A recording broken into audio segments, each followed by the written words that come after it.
Hello everyone, welcome and कैसे हैं आप सभी लोग। आज की इस क्लास में मैं स्टार्ट करने जा रही हूँ एक न्यू चैप्टर, एक न्यू यूनिट। और इस चैप्टर को इंट्रोड्यूस करने के साथ मैं आपको यही बोलूंगी कि ये चैप्टर आपको इंट्रोड्यूस करेगा आपकी फर्दर केमिस्ट्री के साथ, है ना। ये आपको ओवरऑल केमिस्ट्री के कॉन्सेप्ट्स को बता देगा, जैसे कि इनऑर्गेनिक के कॉन्सेप्ट्स, है ना, कि बॉन्डिंग किस तरह से बनती है, बॉन्डिंग होती क्या है, मॉलिक्यूल क्या होता है, एवरीथिंग अबाउट केमिस्ट्री के बहुत सारे कॉन्सेप्ट्स को ये आपके माइंड में क्लियर करेगी, बेसिक बना देगी यहाँ से। ठीक है। ये चैप्टर बहुत ही इंटरेस्टिंग होने वाला है। और इस चैप्टर को इंटरेस्टिंग बनाएंगे कैसे? बहुत सारे ट्रिक्स पढ़ेंगे, बहुत सारे कॉन्सेप्ट्स पढ़ेंगे और उनको इजी वे में पढ़ेंगे, रियल लाइफ एग्जांपल्स के थ्रू पढ़ेंगे, सो दैट आपको बहुत हेल्प मिलेगी और कॉन्सेप्ट्स को ना इजीली समझ पाएंगे आप। ठीक है। मैं अब यहाँ इस चैप्टर को स्टार्ट करूंगी कि जहां हमने लास्ट चैप्टर छोड़ा, दैट इज एटम। ठीक है। तो हमने एटम चैप्टर के अंदर सारी एटम के बारे में इंफॉर्मेशन गैदर की, है ना, कि एटम क्या होता है, एटम के अंदर क्या पार्टिकल्स हैं, एटम के अंदर वो जो पार्टिकल्स हैं वो किस तरह से अरेंज्ड है, लाइक ऑर्बिट्स क्या होते हैं, एवरीथिंग अबाउट एटम हमने पढ़ लिया। अब इस चैप्टर में हम जा रहे हैं एटम से मॉलिक्यूल की तरफ, राइट। एटम से मॉलिक्यूल की तरफ। तो मॉलिक्यूल कैसे बनता है, मॉलिक्यूल क्या होता है, क्यों बनता है, कैसे बनता है, क्या क्या चीजें हैं, उसकी शेप क्या होती है, ज्योमेट्री क्या होती है, एवरीथिंग अबाउट मॉलिक्यूल हम पढ़ने वाले हैं इस चैप्टर में। तो यहाँ हम एक तरीके से डिस्कवर कर रहे हैं मॉलिक्यूल्स के बारे में। ठीक है। इसी नोट पर we will start our chapter, that is chemical bonding. अब हम केमिकल बॉन्डिंग स्टार्ट कर रहे हैं, तो सबसे पहला क्वेश्चन तो यही आता है कि केमिकल बॉन्ड होता क्या है। केमिकल बॉन्ड क्या होता है? It is the attraction force, it is the attractive force that exists between ions कह लीजिए, एटम्स कह लीजिए, इन अ केमिकल स्पीशीज। ठीक है। बेसिकली केमिकल बॉन्ड एक अट्रैक्टिव फोर्स है दो आयंस के बीच में या फिर दो एटम्स के बीच में। इससे मतलब क्या है? इससे मतलब ये है, लेट्स से मेरे पास एक हाइड्रोजन एटम है और ये दूसरा हाइड्रोजन एटम है। अभी तक ये क्या है? एटम। एटम क्या है? हाइड्रोजन, है ना। हाइड्रोजन क्या है? अकेले अपने आप में क्या है? एक एटम है। क्लोरीन क्या है? Cl क्या है? एक एटम है। बट जब दो हाइड्रोजन के मॉलिक्यूल H2 बना देते हैं, that will be a molecule. जब दो Cl के मॉलिक्यूल Cl2 बना देते हैं, दोनों कंबाइन करके, that will be a Cl2 molecule, chlorine molecule. और जरूरी तो नहीं है कि आपके पास हमेशा सेम टाइप के मॉलिक्यूल एटम्स ही कंबाइन करें और मॉलिक्यूल बनाए। लाइक जैसे भी मैंने एग्जांपल दिया कि hydrogen will combine with hydrogen, chlorine will combine with chlorine. No, ऐसा भी तो हो सकता है ना कि आपके हाइड्रोजन जो है, एक मॉलिक्यूल, एक एटम हो हाइड्रोजन का और दूसरा एटम हो क्लोरीन का, and that will combine and form a molecule that will be a HCl molecule, है ना। हो सकता है, बिल्कुल हो सकता है। तो इस टाइप से हमें देखना है मॉलिक्यूल। अब ये हाइड्रोजन के दो मॉलिक्यूल, अभी मैं एग्जांपल लेती हूँ H2 का। तो ये H2 जो है, दोनों H आपस में, इन दोनों के बीच में फोर्स ऑफ अट्रैक्शन है, जिससे ये दोनों बॉन्डेड है। ठीक है। जिसकी वजह से ये दोनों बॉन्डेड हैं और यहाँ पर ये बना देते हैं मॉलिक्यूल। ठीक है। अब मैंने बोला बॉन्डेड, तो बॉन्डेड से ना हम लोग क्या करते हैं, हमेशा एक लाइन देख लेते हैं कि ये दोनों कनेक्टेड है ना, ऐसा ही हम बॉन्ड समझते हैं। तो ऐसा तो नहीं है ये लाइन है, तो ये कोई रोप है, कोई रस्सी है जिससे हमने इन्हें बांधा हुआ है, ऐसा कुछ है क्या? ऐसा कुछ है क्या कि हमने इसको इस चीज से बांधा हुआ है and that is a chemical bond? सुनो, ये कोई ये कोई रोप नहीं है, कोई रस्सी नहीं है जिससे हमने इन दो एटम्स को बांध दिया और बोल दिया कि हाँ ये हमारा क्या है, एक बॉन्ड है। नहीं, it's just a attractive force. अब अट्रैक्टिव फोर्स, लाइक हम क्या करते हैं, इसको एक रियल लाइफ एग्जांपल से समझते हैं। In life we came across different many friends, है ना, बहुत सारे दोस्त मिलते हैं हमें हमारी लाइफ में।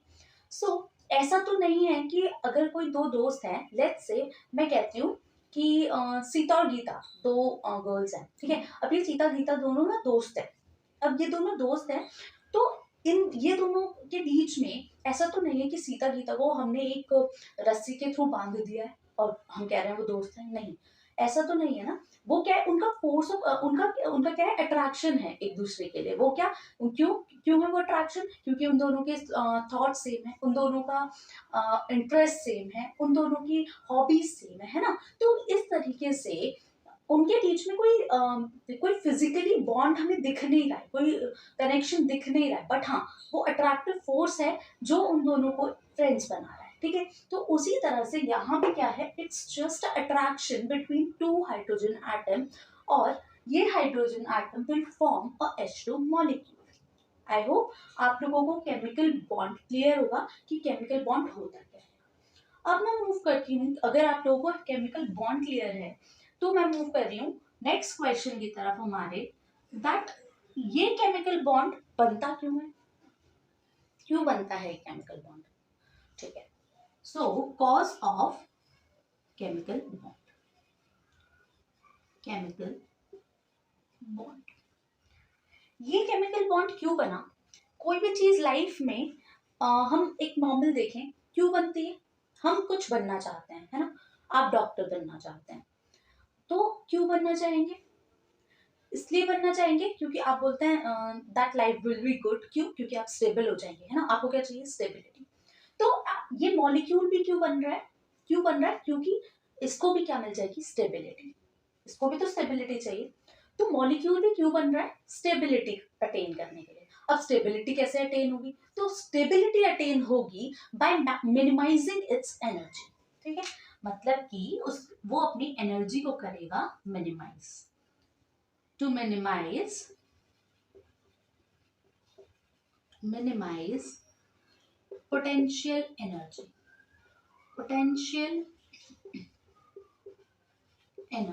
अच्छा, अब अगर आप लोगों को पता है that energy is inversely proportional to the stability, right, it's inversely proportional to the stability। इसका मतलब क्या है, इसका मतलब ये है कि अगर किसी चीज की एनर्जी बहुत कम होती है ना तो उसकी स्टेबिलिटी उतनी ही ज्यादा होती है ना। मतलब कि अगर किसी मॉलिक्यूल की एनर्जी कम है तो उसकी स्टेबिलिटी ज्यादा होने वाली है। तो इसी चीज को कंप्लीट करने के लिए क्या होने वाला है, मॉलिक्यूल अपनी पोटेंशियल एनर्जी को कम करेगा, ताकि उसके कम होने से क्या फायदा हो जाएगा कि उसको स्टेबिलिटी मिल जाएगी। तो पहला केमिकल बॉन्ड क्यों बनता है, ताकि वो अपनी पोटेंशियल एनर्जी को मिनिमाइज कर सके। ठीक है, मैं इसको एक कंडीशन बताती हूँ आपको। ठीक है, लेट्स से मेरे पास क्या है, एक हाइड्रोजन का एटम है, ये हाइड्रोजन का एटम है, और ये हाइड्रोजन एटम 1 का है ना, हाइड्रोजन एटम 1 का मैं ए नाम दे देती हूँ। सो हाइड्रोजन H, ए का न्यूक्लियस है Na, ठीक है, और this is a Ea, that is the electron of hydrogen. Hydrogen में कितने इलेक्ट्रॉन्स होते हैं, 1, so that is the electron for hydrogen, एक, है ना। अब मैंने क्या किया, दूसरा एटम लिया ऑफ हाइड्रोजन, ठीक है, दैट विल बी Hb, इसका nucleus will be this, and मैंने उसको नाम दिया है Nb, और इलेक्ट्रॉन है Eb, ठीक है, Eb। सो अब आपको पता है कि अब यहाँ पर चार्जेस हैं, राइट। ये जो हमारा ये जो हमारा न्यूक्लियस है वो उसके अंदर क्या, कौन सा चार्ज होता है, पॉजिटिव चार्ज, है ना, प्रोटॉन्स की वजह से। और ये इलेक्ट्रॉन्स कैसे होते हैं, नेगेटिवली चार्ज, तो मतलब ये चार्ज स्पीशीज हैं सब। अब ये चार्ज स्पीशीज है तो यहाँ कुछ फोर्स ऑफ अट्रैक्शन भी होंगे, फोर्स ऑफ रिपल्शन भी होंगे, है ना। चार्ज स्पीशीज है तो फोर्स ऑफ अट्रैक्शन और रिपल्शन तो होंगे। तो अब यहाँ से मुझे ये काउंट करना है कि यहाँ कितना फोर्स ऑफ अट्रैक्शन ज्यादा है या फोर्स ऑफ रिपल्शन ज्यादा है। ठीक है, तो मैं क्या करती हूँ, यहाँ पर मैं लिख रही हूँ फोर्स ऑफ अट्रैक्शन को मैं यहाँ लिख लेती हूँ, और यहाँ मैं लिख रही हूँ फोर्स ऑफ रिपल्शन। ठीक है, ओके।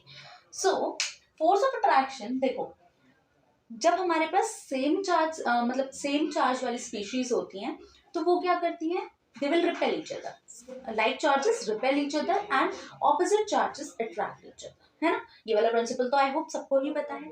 तो यहाँ पर हमने क्या किया कि अब देखो न्यूक्लियस और न्यूक्लियस दोनों कैसे पॉजिटिव पॉजिटिव, तो दोनों क्या करेंगे एक दूसरे को रिपेल करेंगे। तो इसीलिए फोर्स ऑफ रिपल्शन, एक फोर्स ऑफ रिपल्शन किसकी वजह से है, किसके बीच में, Na और Nb के बीच में, है ना, दोनों के न्यूक्लियस के बीच में।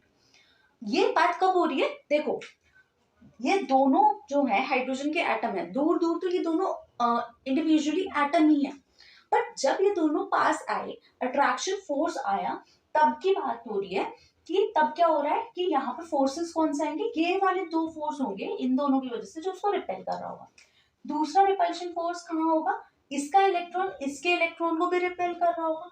ओके, है ना, भले ही दोनों अलग अलग उसके इलेक्ट्रॉन है बट है तो भाई इलेक्ट्रॉन ही ना, तो वो क्या करेगा, रिपेल करेगा। ठीक है, अब मैं देखती हूँ कि फोर्स ऑफ अट्रैक्शन कौन से हो रहे हैं, और कोई तो नहीं है ना, और तो कोई है ही नहीं सेम, तो इसलिए रिपल्शन तो हो गए। अब अट्रैक्शन, तो अट्रैक्शन कहाँ होता है, जहां पर ऑपोजिट चार्जेस होते हैं। ऑपोजिट चार्जेस मतलब देखो इसका पॉजिटिव चार्ज होता है न्यूक्लियस का, और इलेक्ट्रॉन क्या है, नेगेटिवली चार्ज, इन दोनों के बीच में क्या हुआ, फोर्स ऑफ अट्रैक्शन। सो एक फोर्स ऑफ अट्रैक्शन हो गया due to Na and Ea। Similarly आपका Nb और Eb के बीच में भी एक फोर्स ऑफ अट्रैक्शन होगा, Nb एंड Eb के बीच में भी फोर्स ऑफ अट्रैक्शन होगा। अब देखो नया फोर्स ऑफ अट्रैक्शन देखो, जब ये दोनों एटम्स पास आएंगे तो इसका न्यूक्लियस इसके इलेक्ट्रॉन है, तो दोनों ये दोनों भी ऑपोजिट ना, इसका न्यूक्लियस और इसका इलेक्ट्रॉन है, तो ये भी दोनों ऑपोजिट चार्जेस, तो ये भी एक दूसरे को अट्रैक्ट करेंगे, राइट करेंगे। तो इसलिए एक अट्रैक्शन फोर्स हो गया Na एंड Eb के बीच में, Na एंड Eb के बीच में, एंड सिमिलरली Nb और Ea के बीच में भी हो गया, है ना, किसके, Nb एंड Ea के बीच में भी हो गया। सो यहां से मैं क्या ऑब्जर्व कर पा रही हूं कि आपके पास फोर्स ऑफ अट्रैक्शन ज्यादा है compare to force of repulsion, है ना, फोर्स ऑफ रिपल्शन। ठीक है, तो जहां पर भी आपके पास फोर्स ऑफ अट्रैक्शन ज्यादा होगा compare to force of repulsion, मतलब क्या है, दोनों देखो अट्रैक्शन मतलब दोनों पास आ रहे हैं, रिपल्शन मतलब दोनों दूर जा रहे हैं। तो जब अट्रैक्शन ज्यादा है, मॉलिक्यूल तो तभी बनेगा ना जब दोनों एटम्स पास आएंगे, तो जब अट्रैक्शन ज्यादा होगा तभी तो मॉलिक्यूल बनेगा। सो अब आप यहाँ से देख पा रहे हो कि अट्रैक्शन फोर्स ज्यादा होने की वजह से this is the condition for the formation of molecule. जब भी आपका जब भी आपका अट्रैक्शन फोर्स ज्यादा होगा रिपल्सिव फोर्सेस से, तब आपका फॉर्मेशन हो जाएगा मॉलिक्यूल्स का। ठीक है, तो ये हमने देखा। अब इसी के ऊपर बेस्ड हमें एक ग्राफ ऑब्टेन हुआ था, है ना, एक ग्राफ देखा गया which is this। इस एक्सिस पर हम क्या ले रहे हैं, इस एक्सिस पर हम क्या ले रहे हैं, पोटेंशियल एनर्जी, और यहाँ हम क्या ले रहे हैं, इंटरन्यूक्लियर डिस्टेंस। मैं यहाँ लिख देती हूँ, ठीक है, इंटरन्यूक्लियर डिस्टेंस। ठीक है, इस एक्सिस पर। अब यहां से ग्राफ क्या ऑब्टेन हुआ, सो ग्राफ इज लाइक, ठीक है, सो ये क्या है, ग्राफ ऑब्टेन हुआ। सो इस ग्राफ के अकॉर्डिंग क्या है, इंफॉर्मेशन क्या है यहाँ से कि ये है पोटेंशियल एनर्जी और ये है इंटरन्यूक्लियर डिस्टेंस। इंटरन्यूक्लियर डिस्टेंस मतलब इन दोनों की न्यूक्लियस के बीच का डिस्टेंस है, ठीक है। सो पोटेंशियल एनर्जी है और इंटरन्यूक्लियर डिस्टेंस है। अब ये जब ये ग्राफ ऑब्टेन हुआ ना, तो यहाँ से ये पता चलता है, देखो उसने क्या करना है, अपनी पोटेंशियल एनर्जी को मिनिमाइज करना है टू गेन स्टेबिलिटी, है ना। सो यहाँ ये potential energy will be minimum, है ना, और जहां पोटेंशियल एनर्जी मिनिमम होती है तभी तो मॉलिक्यूल फॉर्म होता है ना। तो यहाँ पर हमारा मॉलिक्यूल किस स्टेट में है, बॉन्डेड स्टेट में। मैं यहाँ पर ड्रॉ कर रही हूँ, ये दोनों ये किस स्टेट में है, बॉन्डेड स्टेट में, मतलब इन दोनों ने फॉर्मेशन कर लिया है बॉन्ड का, तो यहाँ पर H2 मॉलिक्यूल बन चुका है। तो this is the minimum this is the point where the potential energy is minimum and the stability is maximum, है ना, जहां पर H2 मॉलिक्यूल फॉर्म हो रहा है। तो आई होप आपको एक रीजन तो क्लियर है कि केमिकल बॉन्ड बन क्यों रहा है ना, क्यों बन रहा है, ताकि वो अपनी पोटेंशियल एनर्जी को कम कर सके और स्टेबिलिटी ला सके, और वो पोटेंशियल एनर्जी जो है वो मिनिमाइज हो रही है ना। और ये मैंने आपको सारे फोर्सेस बताए। अब दूसरी कंडीशन क्या है जिसकी वजह से केमिकल बॉन्ड बन रहा है, टू कंप्लीट इट्स ऑक्टेट, या to complete its octet. Octet क्या होता है? ऑक्टेट होता है अपने वैलेंस शेल में, लास्ट शेल में 8 इलेक्ट्रॉन्स को कंप्लीट करना सभी मॉलिक्यूल्स के लिए, सभी एटम्स के लिए इज कंपल्सरी, है ना, तभी मॉलिक्यूल बनता है। इस कंडीशन को हम आगे जाके डिटेल में पढ़ेंगे जब हम लुईस क्वासल अप्रोच को देखेंगे, ठीक है। So this was about the chemical bond, क्या होता है एंड केमिकल बॉन्ड क्यों बनता है, ठीक है। So it is giving the answer for what is chemical bond and why it is forming. So अब हम आगे बात करेंगे नेक्स्ट कि यहाँ पर कौन कौन से टाइप की बॉन्डिंग्स होती हैं। सो अभी हमने देखा कि केमिकल बॉन्ड बनता है, राइट। अब केमिकल बॉन्ड कौन कौन से टाइप के हो सकते हैं, what are the different types of chemical bond, वो हम यहाँ पर डिस्कस करते हैं। So the first type is the ionic bond, what, the ionic bond. Then the second one is covalent bond. Second one is covalent bond, and the third one which we are going to discuss here is coordinate bond. Coordinate bond. अब हम इन तीनों types के bond को discuss करेंगे, है ना, in detail. और सबसे पहला जो हम डिस्कस करने जा रहे हैं दैट इज आयनिक बॉन्डिंग। या तो हम इसे बोलेंगे आयनिक बॉन्ड, ठीक है, या तो हम इसे बोलते हैं आयनिक बॉन्ड, या फिर हम इसे बोलते हैं electrovalent bond. What, electrovalent bond, ठीक है। सो हम यहाँ पर आज सबसे पहले इसे ही डिस्कस करते हैं, ठीक है। देखिए, सो अब हम आयनिक बॉन्ड की बात कर रहे हैं, तो आयनिक बॉन्ड क्या होता है पहले मैं आपको समझाती हूँ, फिर आपको इसकी डेफिनेशन भी समझ आएगी, ठीक है। सो आयनिक बॉन्ड के लिए मैं एग्जांपल लेती हूँ कि आपके पास एक है Na का एटम, ठीक है, Na एटम, और दूसरा है क्लोरीन का एटम। तो Na एटम के लिए Na की कॉन्फ़िगरेशन क्या होती है, 281, राइट, 281, ये पढ़ा हुआ है, ये तो सबको पता होगा, 281। और क्लोरीन के लिए क्या होती है, 287, 287, ठीक है। सो 281 एंड 287। अब हमने क्या किया, देखो, हर कंपाउंड क्या करना चाहता है, अपने आउटर मोस्ट में 8 इलेक्ट्रॉन अटेन करना चाहता है। ये हमने 10th में भी पढ़ा है कि लास्ट में क्या अटेन करना चाहता है, वो अपने आउटर मोस्ट वैलेंस शेल में 8 इलेक्ट्रॉन्स अटेन करना चाहता है। क्यों, टू गेन स्टेबिलिटी, है ना। अभी हमने कंडीशन भी पढ़ी थी पीछे। तो यहां से हमने क्या किया, अब देखो Na के आउटर मोस्ट शेल में, आउटर मोस्ट शेल मतलब बैलेंस शेल, है ना, जो सबसे लास्ट वाला शेल होता है उसी को हम क्या बोलते हैं, आउटर मोस्ट शेल। तो वहां पर कितने इलेक्ट्रॉन्स है, 1। अब उसको कितने करना है, 8। तो वो यहाँ पर अपने अंदर 7 इलेक्ट्रॉन्स या तो ऐड करे या फिर एक को रिमूव कर दे। दो ऑप्शन है उसके पास अपने आउटर मोस्ट में 8 करने के लिए, या तो वो यहाँ पर 7 इलेक्ट्रॉन्स गेन करे या फिर 1 इलेक्ट्रॉन को लूज कर दे। तो इट्स इजी ना कि वो अपने एक इलेक्ट्रॉन को लूज कर दे, है ना, 7 इलेक्ट्रॉन्स वो गेन करे, उससे अच्छा वो एक लूज कर दे। तो ये अपने इलेक्ट्रॉन को लूज करना चाहता है, ठीक है। अब दूसरा है क्लोरीन, है ना। क्लोरीन क्या करेगा, उसके पास 7 है ऑलरेडी, तो इट्स बेटर कि वो एक गेन कर ले, है ना, 7 लूज थोड़ा ना करेगा, एक गेन कर ले, ठीक है। तो यहाँ पर Na क्या है, Na क्या है, ये यहाँ पर इलेक्ट्रॉन को लूज करना चाहता है, तो Na एक इलेक्ट्रॉन को लूज करेगा, तो यहां से Na करेगा लॉस ऑफ इलेक्ट्रॉन, ठीक है। अब लॉस ऑफ इलेक्ट्रॉन करेगा तो क्या बनेगा, जितने, जब हम इलेक्ट्रॉन्स लूज होते हैं, जब किसी उसमें जब इलेक्ट्रॉन लूज होते हैं किसी एटम से, तो वहां पर क्या आ जाता है, पॉजिटिव चार्ज, है ना, पॉजिटिव चार्ज। जितने इलेक्ट्रॉन्स वो लूज करता है, जितने इलेक्ट्रॉन्स वो लूज करता है, उतना पॉजिटिव चार्ज उस स्पीशीज पर आ जाता है। सो यहाँ से उसने कितने इलेक्ट्रॉन लूज करना है, 8 गेन करने के लिए 1। सो यहाँ से आपके पास आ जाएगा Na पॉजिटिव, है ना, +1, और साथ में क्या रिमूव हो रहा है, एक इलेक्ट्रॉन, है ना। सो इसने क्या किया, यहाँ से एक इलेक्ट्रॉन को लूज कर दिया, ठीक है। अब यहाँ से एक इलेक्ट्रॉन लूज होती है, देखो यहाँ पर 281 थी इसकी कॉन्फ़िगरेशन, लेकिन यहाँ Na पॉजिटिव हो गया। सो Na में एक इलेक्ट्रॉन उसने अब लूज कर दिया, तभी तो वो पॉजिटिव बना। तो अब यहाँ पर क्या रहेगी, 28, ठीक है। ओके, अब जैसे ही इलेक्ट्रॉन Na ने लूज किया, सो Cl वाज रेडी कि भाई अब मुझे तो चाहिए इलेक्ट्रॉन, है ना, उसको तो जल्दी से इलेक्ट्रॉन गेन करके क्या करना है, अपना ऑक्टेट कंप्लीट करना है। तो उसको अपना ऑक्टेट कंप्लीट करना है, तो वो क्या कर रहा है, जैसे ही Na ने एक इलेक्ट्रॉन लूज किया, तुरंत वो बोलेगा नहीं नहीं मुझे चाहिए एक इलेक्ट्रॉन भाई, है ना, मेरा ऑक्टेट कंप्लीट हो जाएगा। सो Cl ने क्या किया, Cl ने क्या किया, उस इलेक्ट्रॉन को जो यहाँ पर इसने लूज किया, इसने तुरंत ही वो गेन कर लिया।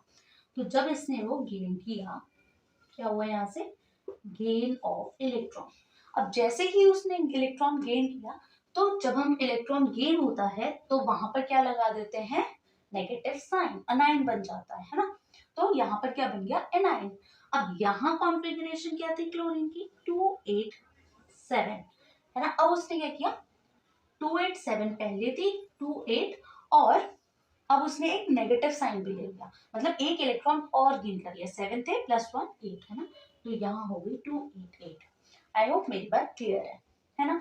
सो इस तरह से क्या हुआ, अब यहाँ से ये जो Na पॉजिटिव है, ये जो Na पॉजिटिव है, ये कंबाइन करेगा इस Cl नेगेटिव के साथ और क्या बना देगा भाई, NaCl। ठीक है, इन दोनों के बीच में ये देखो ऑपोजिट चार्ज वाली स्पीशीज है, ये Na जो है पॉजिटिव है और क्लोरीन क्या है, नेगेटिव। अब इन दोनों के बीच में क्या होगा, force of attraction, opposite charges attract each other, so यहां से अट्रैक्शन होगा and it will form NaCl, है ना बेट। सो इस तरह से फॉर्मेशन हुआ आपका NaCl का। और यही बॉन्ड जो यहाँ पर बना है ना, ये जो बॉन्ड यहाँ पर बना है, that is that is ionic bond या फिर इलेक्ट्रोवैलेंट बॉन्ड। अगर आप ये प्रोसेस समझ गए हैं तो आपको एक बात यहाँ पर दिखी होगी कि यहाँ पर क्या हो रहा है, लॉस ऑफ इलेक्ट्रॉन एक ने किया और दूसरे ने गेन ऑफ इलेक्ट्रॉन किया। तो यहाँ पर क्या हुआ है, आपका एक इलेक्ट्रॉन ट्रांसफर हो गया फ्रॉम Na टू Cl, है ना। So this ionic bonding is what, transfer of electron से, ट्रांसफर ऑफ इलेक्ट्रॉन से आपका क्या बनता है, आयनिक बॉन्ड या फिर इलेक्ट्रोवैलेंट बॉन्ड। ठीक है, सो ये मैंने आपको बता दिया NaCl। इसके बाद एक चीज और समझ लेते हैं यहाँ पर, देखो Na क्या है, मेटल है, Na क्या है, मेटल है। और मेटल्स की टेंडेंसी क्या होती है, मेटल्स की टेंडेंसी होती है टू लूज इलेक्ट्रॉन, है ना। वो कैसे होता है, इलेक्ट्रो पॉजिटिव होते हैं नेचर में। कैसे होते हैं मेटल्स, इलेक्ट्रो पॉजिटिव होते हैं नेचर में। इलेक्ट्रो पॉजिटिव मतलब जो अपने इलेक्ट्रॉन को इजीली लूज करना चाहते हैं। और क्यों लूज करेंगे वो अपने इलेक्ट्रॉन को, so that they can attain the stability. So यहाँ पर हो गए मेटल्स, और यहाँ आपके पास हो जाएंगे नॉन मेटल्स, नॉन मेटल्स, है ना, नॉन मेटल्स जो कि कैसे होते हैं नेचर में, इलेक्ट्रोनेगेटिव। कैसे होते हैं, इलेक्ट्रोनेगेटिव। इलेक्ट्रोनेगेटिव मतलब जो इलेक्ट्रॉन पेयर को अपनी तरफ अट्रैक्ट करते हैं, जो इलेक्ट्रॉन्स को गेन करते हैं, जो इलेक्ट्रॉन्स को गेन करते हैं, है ना। और जो इलेक्ट्रॉन्स को गेन करते हैं वो क्या करेंगे, वो भी ये करेंगे, इलेक्ट्रॉन गेन करेंगे और स्टेबिलिटी लेंगे। तो आपको मेनली ये आयनिक बॉन्ड कहाँ देखने मिलेगा, जहां पर मेटल नॉन मेटल की बॉन्डिंग हुई होगी, है ना। जहाँ जैसे कि आयनिक क्रिस्टल्स हम जिन्हें बोलते हैं, NaCl का क्रिस्टल, CaCl2, है ना, ये सब। तो आपको वहां पर देखने मिलेगा ये आयनिक बॉन्डिंग का केस। अब मैं आपको एक और चीज, एक और एग्जांपल बताती हूँ। अच्छा ठीक है, ये तो आपकी कौन सी वाली लैंग्वेज होगी, केमिस्ट्री वाली लैंग्वेज में, कि ये लॉस ऑफ इलेक्ट्रॉन हुआ, गेन ऑफ इलेक्ट्रॉन हुआ। बहुत देर हो गई, let's make it some, let's make it interesting. So हम क्या करते हैं, एक रियल लाइफ एग्जाम्पल से इसको समझते हैं। सो रियल लाइफ एग्जाम्पल से समझने के लिए क्या करते हैं, देखिए आपके पास क्या है, एक आपके पास बुक्स होती हैं, ठीक है, आप उनके साथ पढ़ते हैं। तो आप क्या करते थे, उन बुक्स को ईयर एंड में क्या करते थे, या तो अपने जूनियर्स को दे देते थे या फिर क्या करते थे, उनको डोनेट कर देते थे, राइट। इन दोनों में से एक काम करते थे, क्यों, क्योंकि अब वो बुक्स आपके काम की नहीं है ना। अब उन बुक्स से मतलब आपको इतना वो नहीं है, आप न्यू सिलेबस पढ़ने वाले हैं, न्यू बुक्स पढ़ने वाले हैं, तो आप उन बुक्स को दे देते थे। अब इससे क्या हुआ, उसी तरह से ये Na को भी इस इलेक्ट्रॉन की जरूरत नहीं है, इस Na को भी उस इलेक्ट्रॉन की जरूरत नहीं है, वो बुक्स उसके काम की नहीं है, तो उसने छोड़ दी, डोनेट कर दी। बट वो जो बच्चे हैं उन लोगों को उस चीज की नीड है ना, उनको वो बुक्स चाहिए। वो पढ़कर उनका उनका फायदा हो सकता है ना। सो वो उसको इसी तरह से इस क्लोरीन का फायदा हो सकता है इस इलेक्ट्रॉन को लेकर, तो वो क्या करेगा, इस तरह से इलेक्ट्रॉन गेन कर लेगा। सो आपने बुक्स दी, आपका फायदा है ना, आपका भी फायदा हो गया, और दूसरा उनको बुक्स मिल गई, उनका भी फायदा हो गया। सो it is better for both the species in a molecule. तो इस तरह से आपका, आई होप आपको इस एग्जाम्पल से ये आयनिक बॉन्ड का कॉन्सेप्ट बहुत अच्छे से समझ आया होगा। सो लेट्स मूव एक और न्यू एग्जाम्पल की तरफ, जिसको हम बोलेंगे that will be for CaCl2, है ना, CaCl2। अब देखो CaCl2 में सबसे पहले हम लिखते हैं configuration for C। C is calcium, है ना, तो कैल्शियम का एटॉमिक नंबर इज 20, है ना। सो कैल्शियम का एटॉमिक नंबर 20 है, इसकी कॉन्फ़िगरेशन होती है 2 8 8 एंड 2, राइट, ये होती है इसकी कॉन्फ़िगरेशन। अब इसने क्या किया, अब इसको कर रहे हैं अटेन अपने 8 इलेक्ट्रॉन्स लास्ट शेल में। तो अगर उसको लास्ट शेल में 8 इलेक्ट्रॉन रखने हैं तो मतलब उसे कितने लूज करने हैं, 2। तो उसने सबसे पहले एक क्लोरीन को बुलाया और बोला कि लो भाई, तुम्हारे पास 2 8 7 है, तुम्हें 8 कंप्लीट करने होंगे, ये लो तुम अपना एक इलेक्ट्रॉन ले लो, ठीक है। बट उसने बोला अभी भी मेरे पास एक इलेक्ट्रॉन बाकी है। तो दूसरा सीएल बोला आई एम देयर, है ना, दूसरा सीएल भी तो है। तो उसने क्या किया, उसने तुरंत से उसको बोला कि भाई मैं भी हूँ, मुझे भी एक इलेक्ट्रॉन चाहिए। सो हम मिलकर एक बॉन्डिंग बना लेंगे, हम मिलकर एक मॉलिक्यूल बना लेंगे, दैट विल बी CaCl2, ठीक है। अब हम इसको समझते हैं केमिकल रिएक्शंस के थ्रू। सो केमिकल रिएक्शन लिखते हैं सबसे पहले कैल्शियम के लिए। सो देखो कैल्शियम ने क्या किया, लॉस ऑफ इलेक्ट्रॉन किया, है ना, लॉस करेगा वो तो अपने इलेक्ट्रॉन्स को, लॉस ऑफ इलेक्ट्रॉन किया तो Ca, और कितने इलेक्ट्रॉन लूज किए, 2 इलेक्ट्रॉन्स, है ना, इन टोटल कितने किए, 2 इलेक्ट्रॉन्स। सो यहाँ से 2 इलेक्ट्रॉन्स। अच्छा, ये हो गया आपके पास लॉस ऑफ इलेक्ट्रॉन। अब वो इलेक्ट्रॉन गेन किसने किया, Cl ने, लेकिन एक Cl ने तो एक ही इलेक्ट्रॉन ऐड किया है ना, एक ही इलेक्ट्रॉन गेन किया है। तो मैं यहाँ लिख रही हूँ एक Cl ने क्या किया, गेन किया एक इलेक्ट्रॉन को, और गेन ऑफ इलेक्ट्रॉन होने के बाद यहाँ पर क्या बन गया आपके पास, Cl नेगेटिव, राइट। आई होप ये बात क्लियर है। अब जब एक Cl ने एक इलेक्ट्रॉन गेन करके एक Cl माइनस बनाया, तो दो, यहाँ पर कितने Cl ने किया था, 2 ने, तो मैं इसको मल्टीप्लाइड बाय 2 कर रही हूँ, और 2 Cl ने 2 इलेक्ट्रॉन गेन करके बना दिया Cl नेगेटिव। एक ने एक ही लिया है लेकिन, है ना, तो ऐसा। अगर किसी को कंफ्यूजन है कि मैं केमिकल रिएक्शंस कैसे लिख रही हूँ, तो मैं आपको ये क्लियर करती हूँ। देखो Ca ने इलेक्ट्रॉन लूज किए हैं, तो लूज किए मतलब वो छोड़े हैं, तो प्रोडक्ट साइड आएंगे, तो इसीलिए यहाँ पर क्या आ रहा है, मैं इलेक्ट्रॉन्स को इस साइड लिख रही हूँ एरो के। और जब इलेक्ट्रॉन गेन किए मतलब उसने किसी चीज को ऐड किया है ना, तो ड्यूरिंग द रिएक्शन हमने ही उसमें ही ऐड कर दिया, तो जब ये ऐड हुआ है तो ये कौन सी साइड आएगा, रिएक्टेंट साइड, ठीक है। सो इसी वजह से हम इस तरह से केमिकल रिएक्शंस को लिख रहे हैं। सो आप बिल्कुल कंफ्यूज मत होना ये इलेक्ट्रॉन वाले केस में, ठीक है। तो इस तरह से आपका लॉस ऑफ इलेक्ट्रॉन हुआ, गेन ऑफ इलेक्ट्रॉन हुआ, और यहां से आपकी जो ओवरऑल रिएक्शन बनी that will be Ca2 plus 2Cl negative मिलकर क्या बना देंगे, CaCl2। I hope this is clear.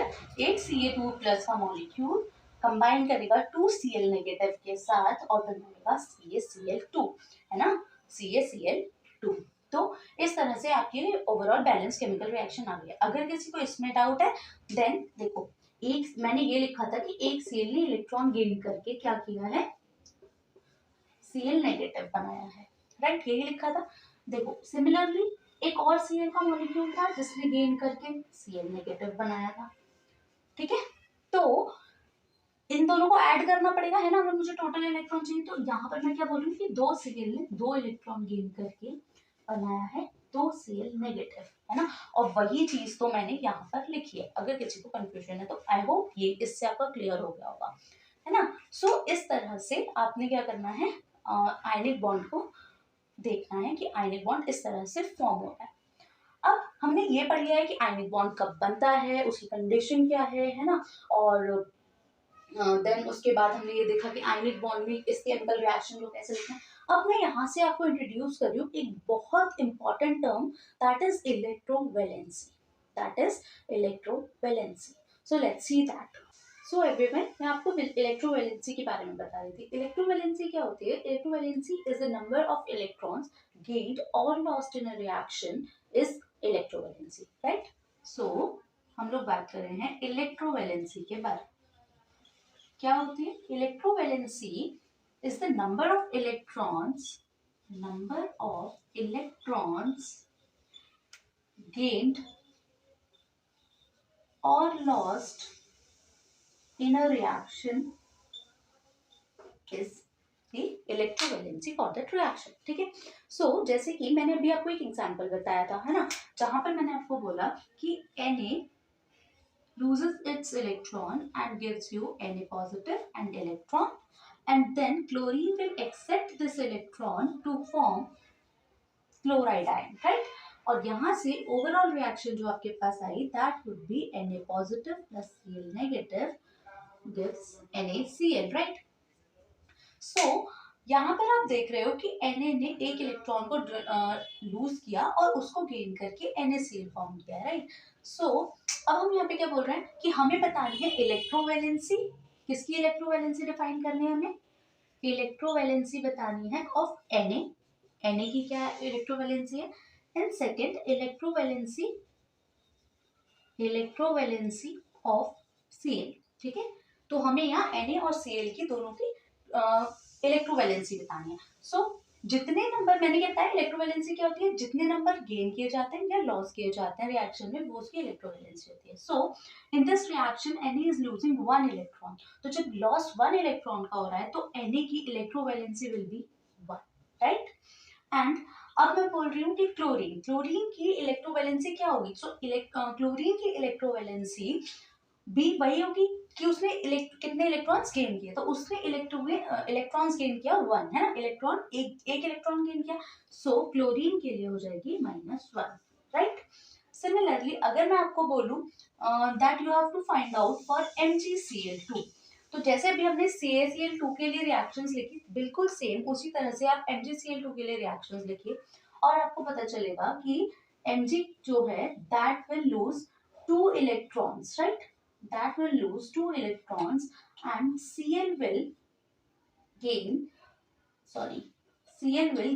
these 2 electrons to form 2 chloride ions, right? तो यहां से अगर मैं आपको बोलूं कि ये देखिए, ये हो गई हमारी रिएक्शन, यही होगी रिएक्शन। Mg ने 2 इलेक्ट्रॉन्स को लूज किया है और Cl ने 2 इलेक्ट्रॉन्स को गेन किया है और ओवरऑल रिएक्शन ये हो गई। सो मैंने भी क्या बोला, जितने इलेक्ट्रॉन्स गेन होंगे that will be the electrovalency. तो इलेक्ट्रोवैलेंसी फॉर Mg के लिए इलेक्ट्रोवैलेंसी क्या हो गई? 2, राइट? क्योंकि उसने 2 इलेक्ट्रॉन्स को लूज किया है। अब अगर मैं बोलूं कि इलेक्ट्रोवैलेंसी फॉर Cl क्या होगी, सो इलेक्ट्रोवैलेंसी फॉर Cl क्या होने वाली है यहाँ पे? देखो आप बोलोगे 2, बट 2 नहीं होगी। 2 क्यों नहीं होगी? क्योंकि हम यहाँ पे क्या बोल रहे हैं, एक Cl ने कितना लूज किया है? एक Cl ने तो एक ही एक Cl ने कितना गेन किया है? तो एक Cl ने तो एक ही इलेक्ट्रॉन गेन किया है ना। दो Cl ने मिलके किया। सो एक ने कितना किया? 1। तो इसीलिए यहाँ पर क्लोरीन की इलेक्ट्रोवैलेंसी विल बी -1। ठीक है, that will be -1। So everyone, हम लोग यहाँ पर जो नेक्स्ट चीज डिस्कस करने जा रहे हैं, that is the factors which are affecting an ionic bond. तो कुछ फैक्टर्स ऐसे भी हैं जो कि इफेक्ट कर रहे हैं कि हमारा आयनिक बॉन्ड बनेगा या नहीं बनेगा। बनेगा तो स्टेबल कितना होगा, है ना, हमें ये भी तो देखना है। आयनिक बॉन्ड तो बन रहे हैं बट स्टेबल किस में ज्यादा बन रहा है, वो कैसे पता चलेगा? ये कुछ फैक्टर्स के थ्रू। अब वो फैक्टर्स क्या है, हम वो डिस्कस करते हैं। सो factors for the formation of ionic bond. Formation of ionic bond. ठीक है जी। तो पहला फैक्टर इज आयनाइजेशन एनर्जी। देखो अब आयनाइजेशन एनर्जी क्या होती है? आयनाइजेशन एनर्जी होती है कि जब एक एटम है आपके पास और उस एटम से आपको एक इलेक्ट्रॉन रिमूव करना है, एक इलेक्ट्रॉन निकालना है उस एटम से, तो जितनी एनर्जी यूज हुई है ना उस एटम में से उस इलेक्ट्रॉन को निकालने के लिए, वो energy is ionization energy. Okay, मतलब कि मुझे एक इलेक्ट्रॉन निकालना है, लेट्स से मेरे पास एटम है Na का। अब मुझे इस Na के एटम की कॉन्फ़िगरेशन क्या होती है? Na की 281। मुझे इसके, और हमेशा हम कौन सा इलेक्ट्रॉन निकालते हैं? आउटर मोस्ट शेल का इलेक्ट्रॉन। सो जब हम आउटर मोस्ट शेल से मुझे एक इलेक्ट्रॉन निकालना होगा तो मुझे कुछ एनर्जी देनी पड़ेगी, है ना? ऑब्वियस सी बात है, मुझे एक इलेक्ट्रॉन को भाई उसी सिस्टम से निकालना है तो मुझे कुछ एनर्जी देनी पड़ेगी, कम ज्यादा दैट विल बी डिफरेंट, पर देनी तो पड़ेगी। तो वो जो एनर्जी मुझे देनी पड़ेगी that is my ionisation energy. अब जब हम बात कर रहे हैं ना इस केमिस्ट्री की लैंग्वेज में, तो हम बोल रहे हैं कि हम ऐसे किसी भी में से भी नहीं निकाल सकते, हम सिर्फ एक गैसियस एटम से ही उस इलेक्ट्रॉन को निकाल सकते हैं, सॉलिड लिक्विड नहीं, सिर्फ गैसियस एटम से हम उस इलेक्ट्रॉन को निकाल सकते हैं। So ionisation energy is what? Energy required energy required to remove an electron from an isolated gaseous atom, and this gaseous atom is very important, है ना? वरना आप गड़बड़ भी कर सकते हैं, सॉलिड लिक्विड मत करना, गैशियस से ही हम निकाल सकते हैं। वो ये सारी चीजें हमें काम आ ही जाने वाली है। सो आयनाइजेशन एनर्जी क्या हुई कि मुझे जितनी एनर्जी देनी पड़ रही है इलेक्ट्रॉन को निकालने में, वो क्या है? Ionization energy. एनर्जी तो देनी पड़ेगी ना। लेट्स से मेरे पास एक ग्रुप ऑफ स्टूडेंट्स है ना? सो एक ग्रुप ऑफ स्टूडेंट्स है जो कि अभी वो बच्चे ये कर रहे हैं, खेल रहे हैं, है ना? अब वो एक ग्रुप में खेल रहे हैं, अब मुझे ये करना है, उसमें से एक स्टूडेंट है जिसका एग्जाम आने वाला है भाई कल। अब उसका एग्जाम आने वाला है तो उसको पढ़ने जाना है, तो मुझे एनर्जी लगानी पड़ेगी, मुझे फोर्स करना पड़ेगा कि नहीं तुम जाओ और तुम पढ़ाई करो, है ना? अगर वो छोटा बच्चा है तो अगर मुझे उसे एनर्जी देनी पड़ेगी, तो अगर वो जाकर क्या कर रहा है तो वो क्या करेगा? मुझे एनर्जी देनी पड़ेगी उसको वहां से निकालने के लिए। तो जब मुझे एनर्जी देनी पड़ेगी, वो जो एनर्जी है ना उस बच्चे को वहां पे उस खेलने में से निकाल कर जो मुझे उसे पढ़ाई के लिए भेजना है, मुझे जो एनर्जी देनी पड़ रही है that is the ionisation energy. ठीक है, मतलब मुझे उसको रिमूव करने में जो एनर्जी यूज हो रही है that is the ionisation energy. I hope आपको ये बात क्लियर है। सो अब क्या हो रहा है? अब ये इफेक्ट कैसे कर रही है मेरे आयनिक बॉन्ड के फॉर्मेशन को? So lower the ionisation energy, जितनी कम होगी ना हमारी ionisation energy, greater is the ease of formation of ionic bond। इसका मतलब क्या है कि जितनी मेरी आयनाइजेशन एनर्जी कम होगी उतनी ही ज्यादा इजीली मेरा आयनिक बॉन्ड बन जाएगा और उतना ही ज्यादा स्टेबल। जितनी कम आयनिक एनर्जी दूंगी, जितनी कम आयनाइजेशन एनर्जी दूंगी, उतना ही स्टेबल मेरा बॉन्ड बनेगा। क्यों? देखो, एक इलेक्ट्रॉन है, हम वो बच्चे वाले एग्जांपल से समझते हैं, आपको अच्छे से समझ आएगा। देखो, एक बच्चे को निकालने के लिए उस ग्रुप से मुझे बहुत बहुत ज्यादा एनर्जी देनी पड़ रही है, वो बच्चा बहुत स्टबर्न है, वो जा ही नहीं रहा, ठीक है? तो मुझे बहुत एनर्जी लगानी पड़ रही है, जाओ बेटा, है ना? सो बहुत ज्यादा एनर्जी लग रही है। अब जब तक वो वहां से जाएगा नहीं, वो पढ़ाई नहीं करेगा, राइट?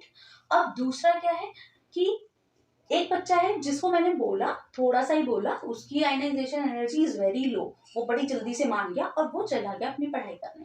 तो जितनी जल्दी इलेक्ट्रॉन लूज होगा, जितनी जल्दी इलेक्ट्रॉन कब लूज होगा? जब आयनाइजेशन एनर्जी होगी, है ना? तो जितनी जल्दी इलेक्ट्रॉन निकल जाएगा, कम आयनाइजेशन एनर्जी पे इलेक्ट्रॉन निकल गया, जितनी जल्दी वो वहां से निकला उतनी जल्दी दूसरे इलेक्ट्रॉन एटम ने उसे गेन कर लिया। अब जैसे ही उसने उसको गेन किया, और गेन करने से क्या हुआ? हमारा आयनिक बॉन्ड बन गया। तो इससे क्या हुआ? जितनी जल्दी इलेक्ट्रॉन निकल जाएगा उतनी ही जल्दी आयनिक बॉन्ड बन जाएगा। So this is how ionisation energy is affecting our ionic bond. I hope ये बात क्लियर है। सो ऐसे हुआ हमारा आयनिक बॉन्ड अफेक्ट। अब हम बात कर रहे हैं, हम ना पीरियोडिक टेबल में देखते हैं, तो अगर आप पीरियोडिक टेबल में देखो तो जो एल्किली मेटल्स है ना, एकदम एक्सट्रीम लेफ्ट हैंड साइड पर क्या है हमारे पास? एल्किली मेटल्स हैं, एल्किली मेटल्स। सो ये जो एल्कली मेटल्स हैं या एल्कलाइन अर्थ मेटल्स हैं, सो ये क्या है, इनकी ionisation energy is very low. इनके जो एल्कली मेटल्स की जो आयनाइजेशन एनर्जी वो बहुत लो है। क्यों है बहुत लो? क्योंकि उनके आउटर मोस्ट में अगर आप देखो यहाँ 281 है, उसी तरीके से पोटेशियम में देखो 2881 है, ठीक है। सो यहाँ आपके पास क्या है, आउटर मोस्ट में एक ही इलेक्ट्रॉन है विच वो बहुत इजीली उसको लूज भी करना चाहता है। अब इस बात पे भी तो डिपेंड करना है ना कि वो लूज करना भी तो चाहता है। तो अगर वो इलेक्ट्रॉन को लूज करना चाहता है तो मुझे कम ही एनर्जी देनी पड़ेगी। वो बच्चा वहां से खुद ही जाना चाहता है तो मैं बस एक बार भी बोलूंगी ना तो वो चला जाएगा। तो एनर्जी बहुत कम देनी पड़ रही है। तो जैसे ही एनर्जी बहुत कम देनी पड़ रही है, इसी वजह से इनकी आयनाइजेशन जो होती है, इनकी जो आयनाइजेशन एनर्जी होती है दैट इज वेरी लो, बहुत लो होती है इनकी आयनाइजेशन एनर्जी। और इसीलिए ये आयनिक बॉन्ड बहुत ज्यादा बनाते हैं, ये आयनिक बॉन्ड बहुत ज्यादा बनाते हैं। आपने देखा भी होगा आयनिक बॉन्ड फॉर्मेशन के वक्त NaCl का क्रिस्टल, MgCl2 का क्रिस्टल है ना। सो इस तरह से I hope this factor is clear to you all, to you all. अब हम बात करते हैं एक नेक्स्ट फैक्टर की तरफ, दैट इज सेकेंड फैक्टर जो अफेक्ट करता है, that is electron electron gain enthalpy. अब भाई इलेक्ट्रॉन गेन एंथैल्पी क्या है? देखो आयनाइजेशन एंथैल्पी बताती, गेन गेन कुछ दिख रहा है मतलब कि कुछ तो गेन वाली बात होगी। तो यहाँ हम क्या कर रहे थे, इलेक्ट्रॉन लूज करने में जो एनर्जी, इलेक्ट्रॉन रिमूव करने में जो एनर्जी यूज होती है that is our ionisation energy. अब जो इलेक्ट्रॉन को गेन करने में एनर्जी यूज हो रही है that is or electron gain enthalpy, ठीक है। मतलब कि energy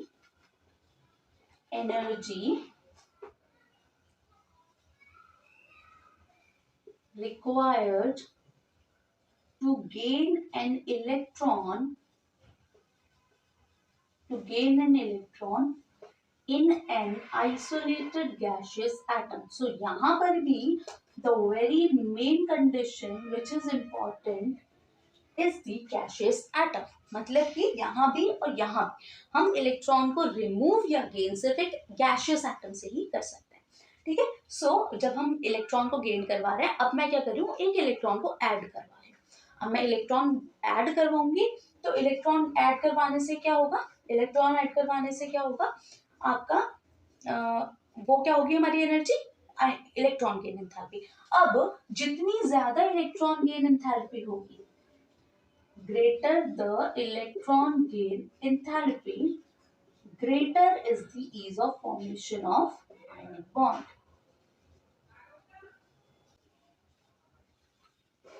Formation of ionic bond, ठीक है। मतलब कि अब मैं क्या बोल रही हूँ, जितनी ज्यादा मेरी इलेक्ट्रॉन गेन एंथैल्पी होगी उतना ही इजीली मेरा आयनिक बॉन्ड बनेगा, मतलब उतना ही स्टेबल बनेगा। अच्छा, अब इसको हमने एल्केली मेटल से समझ लिया। इसको हम समझते हैं हमारे हेलोजन ग्रुप से। देखो हेलोजेंस जो होते हैं, हेलोजन ग्रुप या फिर आप बोल सकते हो ऑक्सीजन फैमिली जो है हमारी। सो हेलोजेंस में क्या है कि ये हेलोजेंस कैसे होता है, इलेक्ट्रोनेगेटिव होते हैं, है ना। कैसे होता है नेचर में, इलेक्ट्रोनेगेटिव होते हैं। और ये इलेक्ट्रोनेगेटिव होते हैं जो ये ना बहुत जल्दी से इलेक्ट्रॉन गेन करना चाहते हैं। अब जब ये खुद ही इलेक्ट्रॉन गेन करना चाहते हैं तो इनकी जो हमारी आयनाइजेशन एंथैल्पी होती है दैट इज मोर नेगेटिव, है ना, दैट इज नेगेटिव। तो इसीलिए हाईली नेगेटिव, तो इसीलिए हमारे जो हेलोजेंस होते हैं वो इजीली क्या कर लेते हैं, आयनिक बॉन्ड को फॉर्म कर लेते हैं। क्या कर लेते हैं, क्योंकि उनकी इलेक्ट्रॉन गेन एंथैल्पी ज्यादा है इसलिए वो आयनिक बॉन्ड भी इजीली बना लेते हैं। सो इसीलिए आपको कॉम्बिनेशंस भी देखने मिलेंगे जहां हम Na के साथ क्या होता था, Cl Br I, सो इस तरह से, ठीक है। सो आपके ये दो फैक्टर्स हैं जो अफेक्ट कर रहे हैं इसको, आयनिक बॉन्ड को। अब जो थर्ड फैक्टर है that will discuss next. So the third factor which we are going to discuss here, which will affect the formation of ionic bond is lattice energy. So lattice energy किस तरह से affect करती है? Lattice energy क्या होती है? It is the energy which is released when ions or atoms combine to form one mole of lattice crystal lattice, sorry, है ना। मतलब कि when energy released to form 1 mole of, है ना, 1 मोल की बात करें, 1 mole of crystal lattice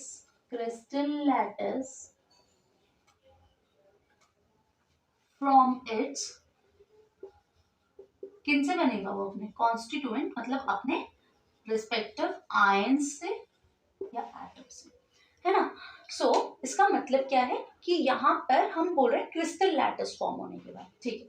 let's say वही वाला एग्जांपल ले रहे हैं, Na पॉजिटिव और NaCl नेगेटिव मिलकर, Na पॉजिटिव और Cl नेगेटिव मिलकर क्या बनाता है, NaCl।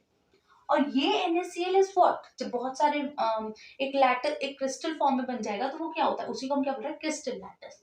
सो हम बोल रहे हैं अपने कॉन्स्टिट्यूएंट आयन से मिलकर जब लैटिस बनती है, इसके फॉर्मेशन के वक्त, है ना, कुछ एनर्जी रिलीज हो रही होगी, जब बॉन्ड फॉर्मेशन हुआ है तो बॉन्ड फॉर्मेशन के वक्त एनर्जी रिलीज होती है, सो एनर्जी रिलीज हुई होगी और वही रिलीज्ड एनर्जी क्या है, लैटिस एनर्जी, ठीक है। वही रिलीज्ड एनर्जी क्या है, लैटिस एनर्जी। और यहाँ पर पर्टिकुलरली डिफाइन किया गया है फॉर 1 मोल, मतलब कि 1 मोल के लिए जब होता है ना, तो जब 1 मोल के लिए हम बात करते हैं तो हम लैटिस एनर्जी को सिर्फ और सिर्फ 1 मोल के लिए ही डिफाइन कर रहे हैं। सो ये होती है आपकी लैटिस एनर्जी। अब ये अफेक्ट कैसे कर रही है आयनिक बॉन्ड को, so greater the lattice energy, greater is the ease of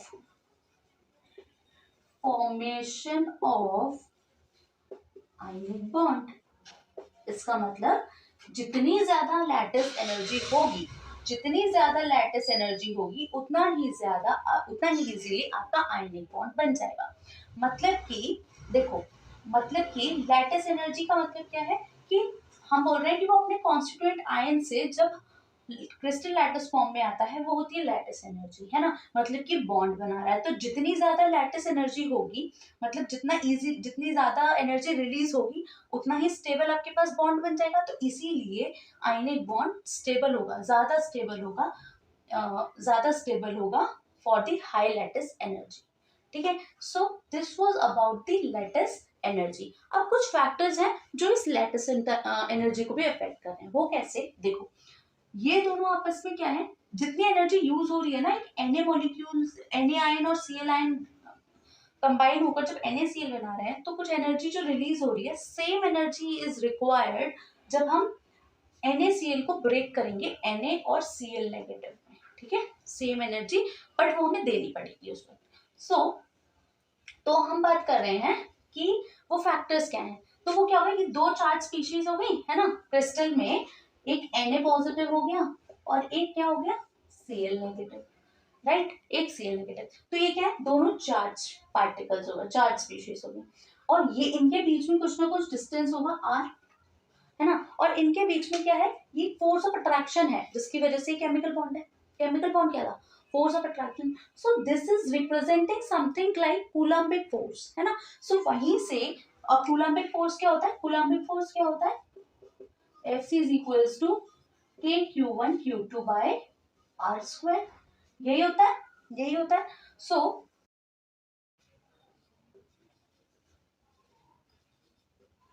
Q1 Q2, इसका मतलब क्या है कि लैटिस एनर्जी डायरेक्टली प्रोपोर्शनल है Q1 के और Q2 के, मतलब कि हमारे चार्जेस के डायरेक्टली प्रोपोर्शनल है। जैसे जैसे चार्ज जितना ज्यादा होगा एक आयन पर उतनी ही ज्यादा लैटिस एनर्जी होगी, है ना, क्योंकि डायरेक्टली प्रोपोर्शनल है। और जितनी ज्यादा लैटिस एनर्जी होगी, मैं क्या बोल रही हूँ, जितना ज्यादा आपका चार्ज होगा उतनी ही ज्यादा आपकी लैटिस एनर्जी होगी, और जितनी ज्यादा लैटिस एनर्जी होगी उतना ही इजीली आपका आयनिक बॉन्ड फॉर्म होगा, या आप कह सकते हो उतना ही स्टेबल आयनिक बॉन्ड आपका फॉर्म होगा। सो चार्ज के ऊपर भी आपका आयनिक बॉन्ड डिपेंड कर रहा है। अब सेकेंड फैक्टर जो अफेक्ट करता है, that is ionization energy is inversely proportional to size, है ना, मतलब कि जितना हमारा छोटा आयन होगा, साइज में छोटा आयन होगा, उतनी ही ज्यादा उसकी लैटिस एनर्जी होगी। जितना हमारा साइज कम होगा उतनी ही ज्यादा आपकी लैटिस एनर्जी होगी, क्योंकि इनवर्सली प्रोपोर्शनल है। और जितनी ज्यादा लैटिस एनर्जी होगी उतना ही इजीली आपका आयनिक बॉन्ड फॉर्म हो जाएगा, या उतना ही स्टेबल आपका आयनिक बॉन्ड फॉर्म हो जाएगा। सो यहाँ से बात क्या आई कि अगर आपका एक आयनिक बॉन्ड कब ज्यादा स्टेबल होगा, जब उसका चार्ज ज्यादा होगा और रेडियस कम होगा, मतलब कि सॉरी डिस्टेंस जो होगा दोनों के बीच में वो कम होगा। सो ये है आपका अबाउट लैटिस एनर्जी। अब हम कुछ क्वेश्चन को देख लेते हैं, कुछ क्वेश्चन प्रैक्टिस करते हैं। सो हमें यहाँ पर कुछ मॉलिक्यूल्स गिवन है लाइक NaCl, MgCl2, AlCl3। अब मैं आपको बोल रही हूँ इनको अरेंज कीजिए in order of lattice energy, ठीक है, कि एनर्जी लैटिस एनर्जी के ऑर्डर में अरेंज कीजिए, किसकी सबसे ज्यादा है किसकी सबसे कम है। सो इसको अरेंज करने के लिए हमें कॉन्सेप्ट देखना है। अभी भी हमने पढ़ा कि जितना ज्यादा चार्ज हो, अब लैटिस एनर्जी डिपेंड किस किस पे करती है, चार्ज पे और साइज पर, ठीक है। सो ये देखो मैं सबसे पहले चार्ज ही देख लेती हूँ, ठीक है। सो चार्ज में Na के ऊपर +1, Cl के ऊपर -1, Mg के ऊपर +2, Cl के ऊपर एक Cl के ऊपर -1 है ना। सो Al के ऊपर +3 एंड 1 Cl के ऊपर -1, राइट। तो इस तरह से मैंने चार्जेस लिख दिए। तो आप यहाँ पे क्या देख रहे हो कि आपका जो एनायन है ना, पॉजिटिव वाला कैटायन, नेगेटिव वाला एनायन। सो आपके एनायन जो है उन सभी के ऊपर -1 चार्ज है, तो एनायन का चार्ज तो सेम ही हो गया, तो मुझे उससे मतलब नहीं है थ्रू आउट। अब मैं कह रही हूँ कैटायन का जो चार्ज है, कैटायन का चार्ज क्या है, वो इंक्रीज हो रहा है ना, हर स्पीशी में इंक्रीज हो रहा है। Na में +1 है, Mg में +2 है, Al में +3 है। तो जब मेरा एनायन कैटायन का चार्ज इंक्रीज हो रहा है, अभी मैंने बोला था that lattice energy is directly proportional to the charge, देखा था अभी हमने ये। तो मैं क्या बोल रही हूँ यहाँ पर कि अगर मेरा Na में चार्ज सबसे कम है ना, तो मेरी लैटिस एनर्जी भी सबसे कम होगी। सो इसीलिए यहाँ पर लैटिस एनर्जी का ऑर्डर हो जाएगा ये, क्योंकि चार्ज सबसे ज्यादा है तो लैटिस एनर्जी भी सबसे ज्यादा होगी और सबसे ज्यादा स्टेबल। अब मैं क्या पूछ रही हूँ कि सबसे ज्यादा स्टेबल किस में होगा ionic bond. Ionic bond in तीनों में से NaCl में भी फॉर्म हो रहा है, MgCl2 में भी और AlCl3 में भी, तो किसका ionic bond will be most stable. Obviously in AlCl3 है ना, मोस्ट स्टेबल होगा। क्यों होगा, क्योंकि जितना ज्यादा चार्ज उतनी ज्यादा लैटिस एनर्जी और उतना ही stable ionic bond. I hope मेरी बात क्लियर है। अब मैं एक और क्वेश्चन देती हूँ जहां मैं बोल रही हूँ LiF, LiCl, LiBr and Li arrange कीजिए in order of lattice energy, ठीक है। तो अब आप यहाँ पर देख लीजिए चार्जेस। सो यहाँ पर मेरे चार्जेस क्या हैं, Li +1, F -1, +1, Cl के ऊपर भी -1 होता है, यहाँ भी +1, यहाँ भी -1, यहाँ भी +1 -1। सो अब यहाँ से मुझे क्या समझ आया कि मेरे चार्जेस तो सेम हो गए, तो मैं चार्जेस वाला कॉन्सेप्ट तो लगा ही नहीं लगा सकती। सो जब मेरे चार्जेस वाला कॉन्सेप्ट काम ना करे तो मुझे याद आया कि मेरी लैटिस एनर्जी जो है ना वो एक फैक्टर पे और डिपेंड कर रही थी, क्या, हमारे साइज। सो जब साइज की बात करें तो देखो Li तो सब में कॉमन है, तो मैं Li का साइज भी नहीं देख सकती अब तो, है ना। तो यहाँ क्या मैटर कर रहा है, मेरा साइज ऑफ अनायन। क्या मैटर कर रहा है, साइज ऑफ एनायन। अब जब साइज ऑफ एनायन मैटर कर रहा है तो मैंने अभी थोड़ी देर पहले पढ़ा था that lattice energy is inversely proportional to size, है ना, is inversely proportional to the size. तो जब ये इनवर्सली प्रोपोर्शनल है मतलब कि जितना ज्यादा मेरा रेडियस होगा उतना ही कम मेरी लैटिस एनर्जी होगी। तो यहाँ देख लो इसका I का रेडियस सबसे ज्यादा होता है, फिर Br, then Cl and then F, यही होता है। F सबसे छोटा है साइज में, तो F की लैटिस एनर्जी तो सबसे ज्यादा होगी, राइट। F की लैटिस एनर्जी तो सबसे ज्यादा होगी। सो LiF की लैटिस एनर्जी सबसे ज्यादा, then LiCl, then LiBr and then Li। I hope this order is also clear, है ना। और अगर आप बोल रहे हैं कि मोस्ट स्टेबल आयनिक बॉन्ड किस में बनने वाला है, देन ऑब्वियसली LiF में। क्यों, क्योंकि साइज कम है, स्टेबल लैटिस एनर्जी ज्यादा है, और जिसकी लैटिस एनर्जी ज्यादा होती है उसमें आयनिक बॉन्ड स्टेबल भी उतना ही ज्यादा होता है। सो दिस इज हाउ हमने ये कॉन्सेप्ट सीखा है ऑफ लैटिस एनर्जी। अब हम मूव करते हैं towards the next type of bonding, that is covalent bonding. So next bonding is covalent bonding. Covalent bonding, covalent bonding क्या होती है? कोवेलेंट बॉन्डिंग क्या होती है कि जब इलेक्ट्रॉन्स, आयनिक में क्या हो रहा था, ट्रांसफर ही हो रहा था इलेक्ट्रॉन, यहाँ क्या होता है, शेयरिंग होती है इलेक्ट्रॉन्स की। कोवेलेंट बॉन्ड ना थोड़ा अच्छे टाइप वाला बॉन्ड है, ये शेयरिंग करता है। सो यहाँ पर क्या होता है, sharing of electrons, sharing of electrons से ये बॉन्ड फॉर्म होता है। अच्छा, अब देखो यहाँ पर शेयरिंग कैसे होती है, हर इलेक्ट्रॉन क्या, हर एटम क्या चाहता है अपने आउटर मोस्ट में 8 इलेक्ट्रॉन कंप्लीट करना, and except hydrogen and helium जो अपना डुप्लेट कंप्लीट करते हैं, राइट। सो यहाँ मैं बोल रही हूँ, आपके पास एग्जांपल है, हाइड्रोजन ही ले लेते हैं, चलो ठीक है। अब हम यहाँ पर क्या कर रहे हैं, हाइड्रोजन एक इलेक्ट्रॉन, हाइड्रोजन का दूसरा इलेक्ट्रॉन, मतलब ये वाला इलेक्ट्रॉन इस वाले हाइड्रोजन का, ये वाला इलेक्ट्रॉन इस वाले हाइड्रोजन का। अब मुझे यहाँ पे क्या करना है, इनकी बॉन्डिंग करवानी है। सो इसको कितने इलेक्ट्रॉन चाहिए अपने आउटर मोस्ट में, दो। तो दो चाहिए, तो ये बोलता है एक तो मेरे पास है, एक तुम दे दो, उसने दे दिया। अब ये वाला हाइड्रोजन बोला एक और मुझे भी चाहिए, तो उसने बोला हाँ तुम मेरे साथ शेयरिंग कर लो, तो उसने भी अपना इलेक्ट्रॉन दे दिया। तो इस तरह से यहाँ पर बन गया आपके पास HH, दैट इज H2 का मॉलिक्यूल, है ना, by the sharing of electron. अब ये किसके लिए हो गया हमारे पास, जब उसने एक एक इलेक्ट्रॉन की शेयरिंग कर ली। और ये कौन सा हो गया हमारा, सिंगल कोवेलेंट बॉन्ड, है ना। जब एक कोवेलेंट बॉन्ड बना तो हमने बोल दिया सिंगल कोवेलेंट बॉन्ड। अब दूसरा क्या है कि लेट्स से अब मेरे पास मॉलिक्यूल है ऑक्सीजन का। सो ऑक्सीजन में हमारे पास होते हैं 6 इलेक्ट्रॉन्स आउटर मोस्ट में, और दूसरे ऑक्सीजन एटम के पास भी इसी तरह से 6 इलेक्ट्रॉन्स होंगे। अब 2 इलेक्ट्रॉन इसको चाहिए, 2 इलेक्ट्रॉन इसको चाहिए, तो ये बोलता है ठीक है हम शेयरिंग कर लेते हैं। तो इसने भी शेयरिंग कर ली और इसने भी अपने 2 इलेक्ट्रॉन्स दे दिए।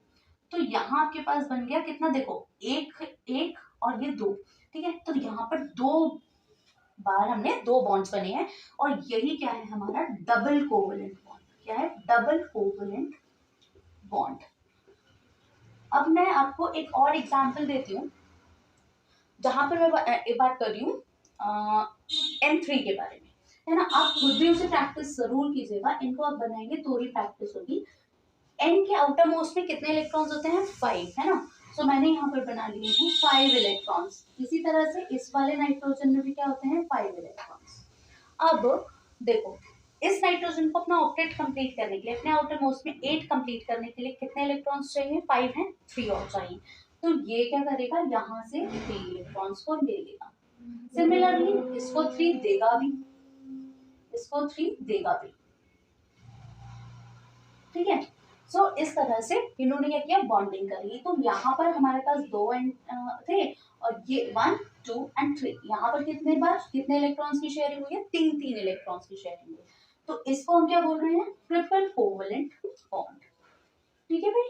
तो इस तरह से होते हैं single, double and triple covalent bond. अब हो सकता है कि ये जो एटम्स हैं ये डिफरेंट हो, तो मैं यहाँ क्या बोल रही हूँ कि देखो यहाँ पर क्या है, शेयरिंग वाली बात है, मतलब कि यहाँ पर शेयरिंग होती है। लेट्स से ये किस टाइप का बॉन्ड होता है, हम रियल लाइफ एग्जांपल से देखें। देखो अब आप क्या होता है, कुछ अच्छे फ्रेंड्स होते हैं, वो क्या करते हैं कि एग्जाम टाइम पे वो कुछ लोग क्या करते हैं, ठीक है हम बहुत शॉर्टेज हो रहा है हमारे पास टाइम का, से बोलते हैं, तो वो क्या करते हैं कि कॉन्सेप्ट्स को याद लर्न करने के लिए जल्दी जल्दी एक कॉन्सेप्ट मैं पढ़ लूंगा, एक कॉन्सेप्ट तुम पढ़ लो, और जल्दी से दोनों ना फिर एक दूसरे को एक्सचेंज भी कर देते हैं, है ना। वो क्या करते हैं, समराइज कर देते हैं, ताकि उसको भी मेरा वाला कॉन्सेप्ट उसको समझ आ जाए, उसका वाला कॉन्सेप्ट मेरे को समझ आ जाए।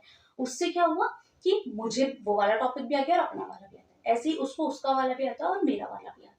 तो इस तरह से हमने शेयरिंग कर ली अपने टॉपिक्स की, अपने कॉन्सेप्ट्स की, और उस शेयरिंग से क्या हुआ, उसका भी फायदा हो गया, मेरा भी फायदा हो गया।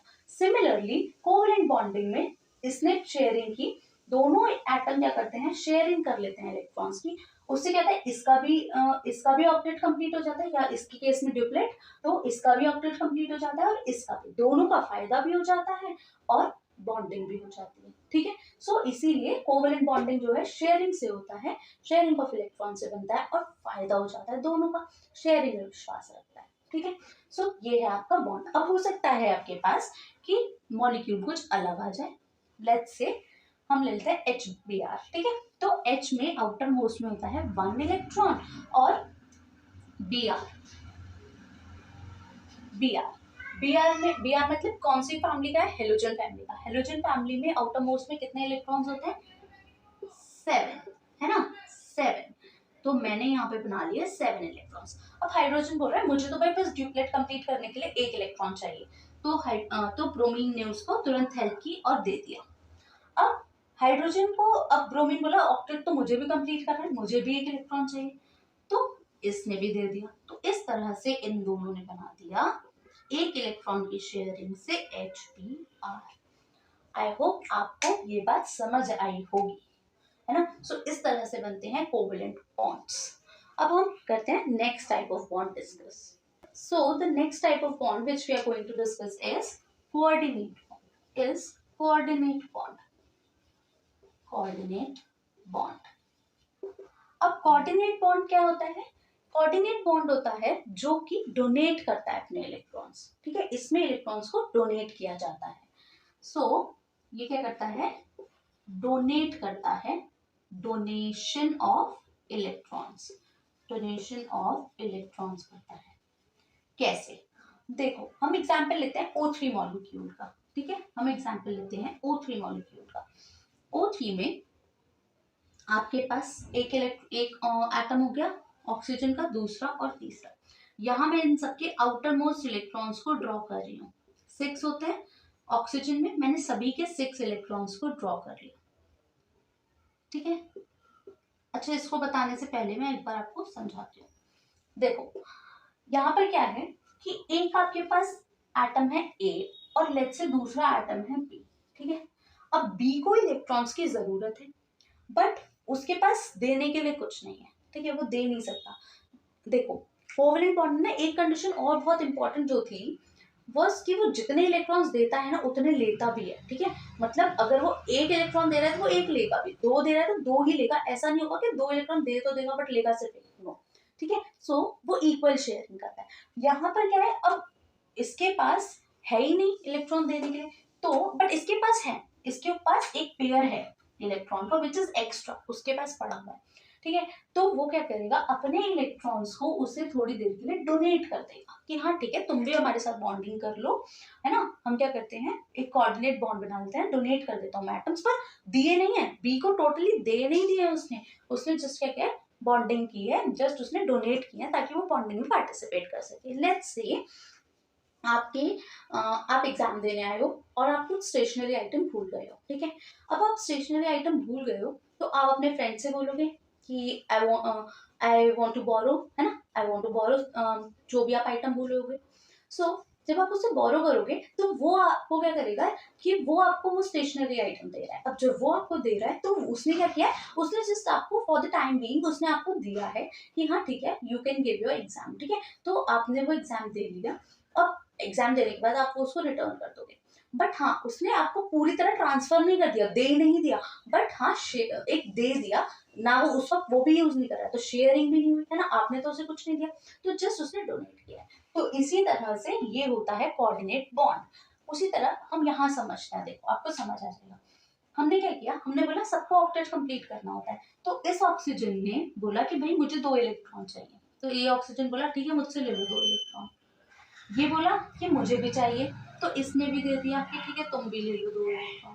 तो इन दोनों ने क्या करा, इस तरह से 2-2 डबल बॉन्ड बना लिया। O2 तो बन गया, O2 मॉलिक्यूल तो बन गया। बट ये थर्ड वाला ऑक्सीजन आया और ये बोला कि मेरे पास तो भाई है ही नहीं इलेक्ट्रॉन तुम्हें देने के लिए, बट हाँ ऑक्सीजन तुम्हारे पास है। तो ये ऑक्सीजन बोला कोई बात नहीं, मेरे पास तो ये ऐसे ही पड़े हुए हैं इलेक्ट्रॉन्स, है ना, ये इलेक्ट्रॉन्स पड़े हुए हैं, तो ये जो इलेक्ट्रॉन्स पड़े हुए हैं मैं तुम्हें डोनेट कर देता हूँ, ठीक है। तो इसने क्या किया, ये जो इलेक्ट्रॉन्स जो बॉन्डिंग में पार्टिसिपेट नहीं करते ना इनको हम बोलते हैं लोन पेयर्स, और जो बॉन्डिंग में पार्टिसिपेट करते हैं उनको बोलते हैं बॉन्ड पेयर्स, ठीक है। सो ये क्या करेगा, अपना एक लोन पेयर, इसको कितने की जरूरत थी, 2 की, तो 2 इलेक्ट्रॉन को ये कर देगा डोनेट, और ये बॉन्ड जो बनता है डोनेशन से इसी को बोलते हैं कोऑर्डिनेट बॉन्ड। ऐसे ये बन गया कोऑर्डिनेट बॉन्ड आपके पास, है ना। और हम इसे एरो, जो लेता है उसकी तरफ एरो दिखा देते हैं और बाकी ऐसे, ठीक है। सो इस तरह से आपके पास बन गया SO3 molecule which is an example of what, coordinate bond. और फॉर प्रैक्टिस आप लोग जरूर प्रैक्टिस कीजिएगा दी स्ट्रक्चर फॉर SO2, ठीक है, for the structure of SO2। तो यहाँ पर हमने डिस्कस किया about all the 3 different types of bonding. I hope आपको ये कॉन्सेप्ट्स हमारे एग्जाम्पल्स के थ्रू बहुत इजीली समझ आए होंगे और बहुत अच्छे से समझ आए होंगे। So this was all about today's class and thank you so much for watching.